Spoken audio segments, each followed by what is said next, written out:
Hello, good morning! Welcome back sa aking YouTube channel. And ako pala si Juliet Alcera, ang inyong tagapaghatid ng evergreen content. Evergreen content, it means panghabang buhay na content at panghabang buhay na may kinalaman ito sa ating herbal tips. Evergreen content kung saan araw-araw ang tao ay may gustong malalaman tungkol sa kalusugan. So, ang topic natin ngayon ay tungkol sa kalusugan natin. So, narito ang mga hakbang na maaaring hindi natin pwedeng pagsabayin tuwing tayo'y kumakain dahil napakahirap at ito'y bawal. So, paghiwalayin mo, numinipis ang bituka mo pag lagi mong pinagsasabay ang mga pagkain ito. Una, so narito, mga hindi dapat pinagsabay dahil nakapagpanipis ito ng bituka. Una, gatas plus maasim na prutas, kalamansi, orange at pineapple. Bakit? Bakit nakakapagpanipis ng bituka? Ang asin ng prutas plus protein ng milk equals nagkukardel sa tiyan. Nagdudulot ito ng iritasyon at sobrang asim sa bituka na pwedeng humantong sa pamamaga at pagnipis. Narito ang tips. Tips sa number 1. Kung gusto pa rin iwasang pagsabayin ng sabay o inom o kain, dapat may 1 to 2 hours bago sila kainin. So guys, huwag nyo talagang pagsabayin ng gatas, kalamansi at pineapple. Pwede naman unahin nyo yung gatas para magkaroon ng laman ang yung tiyan. And then after 1 out to 2 hours, tsaka nyo nakainin ang kalamansi, orange or pineapple. So pangalawa, kape plus malunggay, no? Malunggay capsule. So bakit? Narito. Bakit nakakapinsala sa bituka? Parehong may strong stimulating effect, no? Kapag pinagsabay, masyadong pinapabilis ang galaw ng bituka. Pwedeng magdulot ng inflammation at irritasyon hanggang sa pagnipis ng lining. So, narito ang tip niya. Malunggay, umaga bago kumain. Kape after 1 hour. So, ang the best pala guys, kasi yung malunggay, di ba, binansagang miracle vegetable. So guys, ito po yung malunggay kasi yan po ang nakapagaling sa akin. Kasi ang malunggay, malakas yung stimulating sa katawan. So, mas mainam siguro, inumin nyo muna yung malunggay tea or kainin yung malunggay vegetable or capsule. So, yun. Tapos, after 1 hour, bago ang kape. So, pareho kasi malakas yung dalawa eh. So, kaya hindi pwedeng pagsabayin daw. So, narito ang paalalang number 3. Soft drinks plus maasim na ulam. Sinigang, paksiw, adobo na maasim.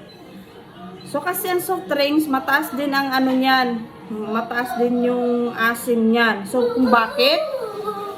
Bakit delikado ang acid plus acid? Equals sobrang iritasyon sa intestinal wall. Nagpapahina ng lining at nagpapabilis ma-thin out ang bituka. Tip. Kung hindi maiwasan uminom ng warm water bago soft drinks para mabawasan ang acidity. Ang soft drinks kasi guys, malakas ang acidity, yung mga beverage drink, malakas ang acid niyan. Tapos kainan nyo pa ng sinigang na meron ding mga pampasim niyan, mga paksiw, so bawal na bawal. Mas lalong lalakas yung acid nyo, yung gout nyo, yung uric. So kaya iwasan nyo na lang yan. Number 4.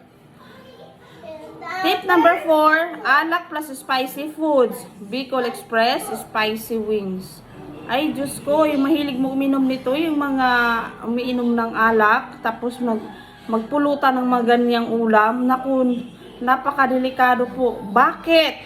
Nakapanipis ang alcohol ay nagtatanggal ng natural protection layer ng bituka. Kapag sinabayan ng anghang, mas mabilis ang paggasgas ng lining. Ay, Diyos ko. Yung mga mahilig uminom Ma'am and sir, iwasan niyo po yan. Kasi yan talaga nagkakaroon ng ulcer. Kaya tayo nagkakaroon ng ulcer kasi maas yung alak plus mga spicy na mga pulutan yan. Nakakapanipis ng lining na ating bituka. Kaya yan, kaya tayo nagkakaroon ng diferensya sa kulo natin sa bituka at nagkakaroon ng ulcer. Tip, kumain muna ng saging o tinapay bago uminom para may protection ang ating layer. So dapat pala, okay naman pala uminom yan at kumain yan, basta kumain muna daw ng saging. Kasi yung saging, siya yung nagpoprotekta ng ating bituka at hindi masapawan ng hindi madaanan ng mga malakas ang acid. Yun. So number 5, kape plus walang laman ang tiyan. No.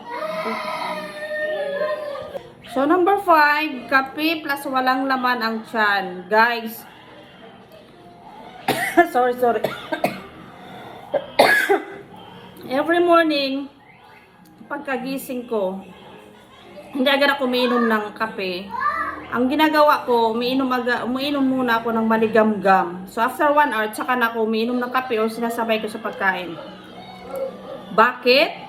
Bakit nakakapanipis ang coffee acid? Ang coffee acid ay kumakagat agad sa empty stomach. Pinapahina ang mucosal lining ng mga intestine. Yun. Delikado pala. So narito ang tip. Maglagay ng kahit biskwit o banana o bread bago kumain. Pero ako guys, ang ginagawa ko every morning pagkakagising ko, umiinom agad ako ng warm water, no? Warm water. And then warm water, tapos yung kadalasan yung breakfast ko is saging na saba, na nilagay saging saba, tapos partner ko yung saging. So ang ginagawa ko, inuuna ko muna kainin yung saging. Ubusin ko muna yung saging bago na ang coffee. So, yun ang the best. So, number 6, maanghang plus maalat. Spicy noodles plus tuyo, bagoong o chips. Ayan. UTI ang labas at nakaka-uric acid. Ako guys, mahilig ako ng ganyan. Kaya nagkaroon ako ng gout o uric acid. Mga bawal kasi ito sa gout. Bakit masama sa bituka ang maanghang or spicy? Ang spicy ay irritant, ang salt nagda-dry ng lining kapag pinagsabay. So,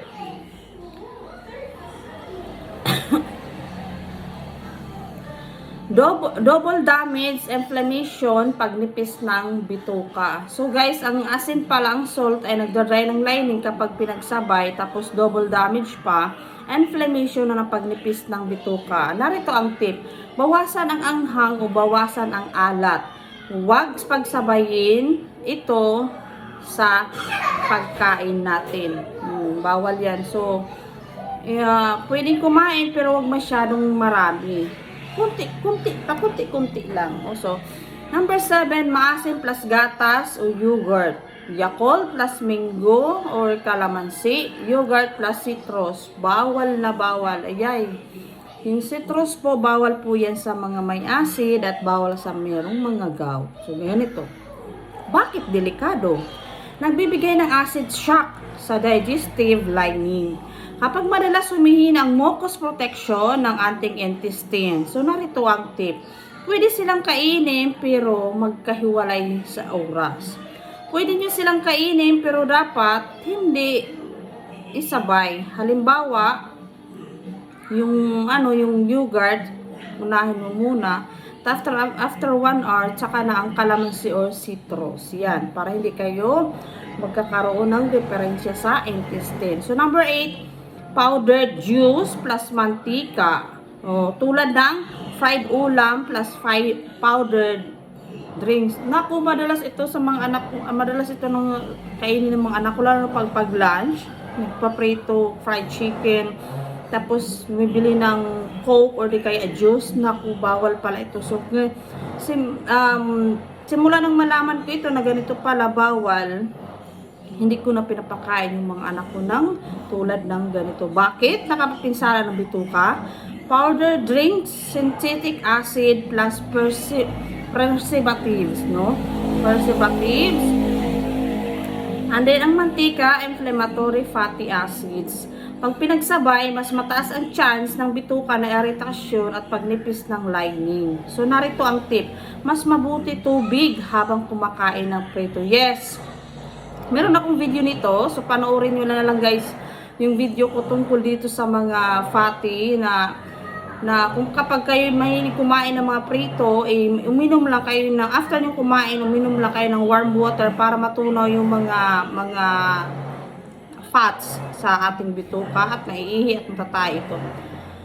So, yun ang tip ng number 8 na mas mabuti tubig habang kumakain ng prito kasi tinutunaw nito, warm water, tinutunaw nito ang taba or mamantikain na pagkain dun sa ating bituka at masa-flush ito, maiihi at pupupo natin. So, yun lang guys. Salamat sa panonood. Thank you for watching. Sana nag-enjoy kayo. Napakahalaga po nito sa ating kalusugan dahil may gandang aral, may magandang dulot ito sa ating pangkalusugan. So, pasensya na kayo, medyo bulol ako, no?